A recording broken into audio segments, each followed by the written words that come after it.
Ici, c'est le sentier de l'île. Alors, autrefois, c'était une voie ferrée. Et vous voyez tout ça, tout le sentier, c'est l'ancienne voie ferrée et qui passait au-dessus de la rue Laval sur un viaduc jusqu'au pont interprovincial, qu'on appelle aujourd'hui Alexandra. Il y avait au-dessus de la rue Laval un viaduc. Et là, à côté, nous avons ce qu'on appelait auparavant la rue Saint-Laurent. C'est là qu'il y a eu des expropriations. C'est là qu'il y a eu des expropriations.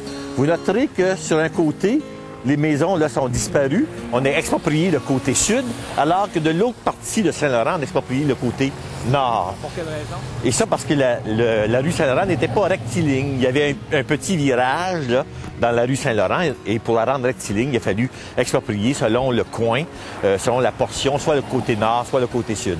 Aujourd'hui, auteur et intéressé par l'histoire de la région, Raymond Ouimet, ancien conseiller municipal à Hall, se souvient des expropriations forcées du début des années 70 qui paveront la voie au parachèvement du tronçon McConnell-Laramie pour devenir aujourd'hui le boulevard des Allumetières. Après qu'on a démoli les maisons, il n'y avait pas d'argent dans les coffres. Et on a repoussé le projet d'année en année au calendrier grec. Ça aussi dans les années 70. Là, les gens ont résisté. Il y a eu des luttes. Il y a eu des luttes jusque dans les années 80. Les gens ne voulaient pas la construction de cette artère-là. Il y a des gens qui étaient plus que froissés, blessés par le fait qu'ils avaient été évincés, en fait, de leur maison. Vous savez, il y a une partie de la rue Laramie. Avant qu'on fasse les travaux, il n'y a eu rien pendant 30 ans sur les terrains. On peut s'imaginer la bêtise de la planification ou de l'absence de planification. Il y a des gens qui ont très mal vécu ça, qui se sont vus expropriés et ensuite qui ont vu leur terrain laissé à rien faire pendant 30 ans. L'idée, c'était de joindre Hall à Aylmer en reliant McConnell-Laramie et Saint-Laurent en passant par la partie sud du parc de la Gatineau. Craignant la réaction des résidents, les études d'impact vont se multiplier. On se souviendra de Saint-Raymond-Pine qu'on avait été retardé parce que certains citoyens s'étaient opposés à l'environnement. Alors, on n'a pas voulu prendre de chance dans ce cas ici. Les ministres changent comme les partis au pouvoir. Le 28 avril 86, le ministre des Transports, Marc-Yvan Côté, promet la réalisation de cette artère pour 1990 au plus tard. Le projet sera maintes fois repoussé. Ça va être avant la prochaine élection, les travaux sur Laramie-McConnell.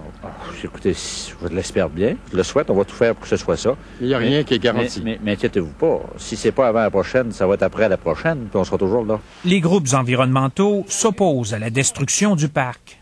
Les citoyens de Hall vont bien se rendre compte que la situation est rendue très sérieuse. Jusqu'ici, on a eu très peu d'informations sur l'envergure de ce projet-là. C'est un projet, c'est une autoroute qui a 80 mètres de large. Si je peux vous donner un petit exemple, c'est à peu près aussi grand qu'un terrain de football qui va déchirer le centre-ville, qui va déchirer la ville de Hall en deux encore une fois. Tiennent à faire savoir aux élus de cette ville. L'actuel maire de Gatineau, Marc Bureau, sera l'un des plus farouches opposants au projet.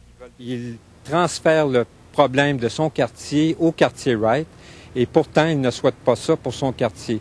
Par exemple, où sont les voies réservées sur Saint-Raymond? Où sont les parcs incitatifs dans le plateau? Où sont le transport en commun? On dénonce entre autres le camionnage. Mais j'aimerais savoir pourquoi, là, tout d'un coup, on décide d'avoir du transport d'eau. C'est un secteur résidentiel. Ça se fait plus, ça, du transport d'eau dans un secteur résidentiel comme ça. Le gouvernement du Québec autorise le parachèvement du boulevard McConnell-Laramie.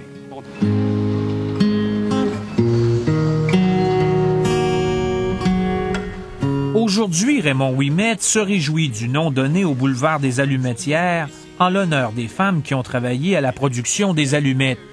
Imaginez, là, au 19e siècle, là, les filles qui trempaient les allumettes, là, et les faisaient sécher, ils travaillaient avec du soufre, hein, du soufre et d'autres produits qui faisaient qu'ils avaient souvent des maladies, hein, des espèces de gangrènes du visage où le nez, la mâchoire disparaissait. Avec l'inauguration, une page d'histoire est tournée. C'est difficile maintenant de revenir dans le passé de Saint-Laurent parce que ça fait déjà 30 ans que c'est exproprié. Donc, pour la plupart des gens, là, aujourd'hui, ils n'ont pas souvenir de ce que c'était auparavant. Il y a un monde qui est disparu, qui est bel et bien disparu, qui ne reviendra pas.